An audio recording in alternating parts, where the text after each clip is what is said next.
Това такси е нелегално. Искам да сляза! Не бързайте, господине.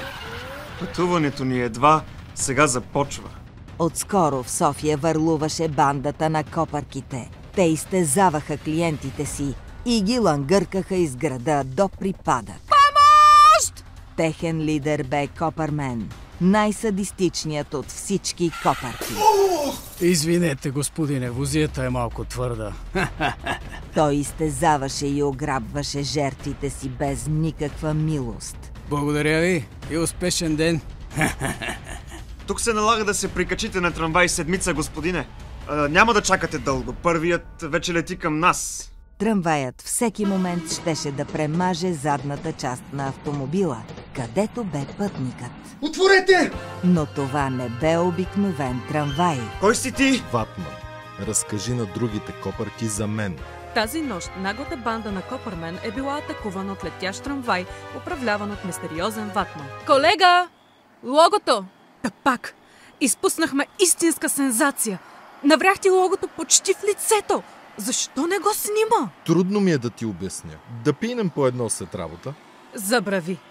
Георги Сребрев, ти си най-големият загубеняк. Георги Сребрев бе оператор в националната телевизия. Водеше самотен, скучен живот през по-голямата част от денонощието. А през останалата му част той бе Ватман. Добра работа, Фантом.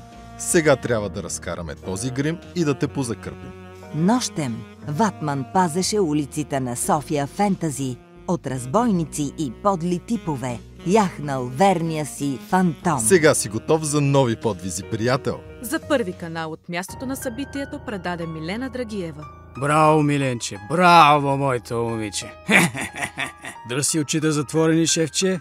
Ще се позабавляваме и тази нощ. Репортерката Милена Драгиева всяка вечер хващаше такси от Първи канал до дома си. Познали ме, Миленче? Копърмен! Стой на страна! Чух, че обичаш да правиш репортажи от мястото на събитието. Ами хайде тогава! Дзън! Пак този досадник. Да те видим как те заскрибуцаш без релси, Ватманче!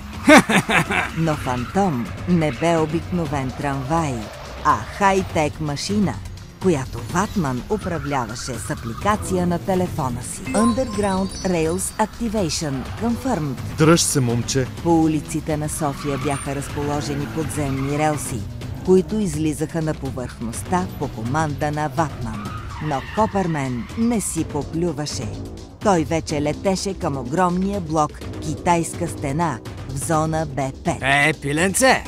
Тази вечер водещата новина в късната емисия ще бъдеш самата ти!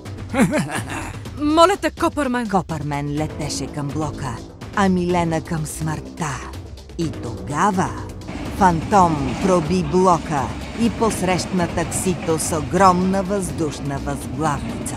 София бе град на красота и опасности. И неговото спасение бе в ръцете на Ватман.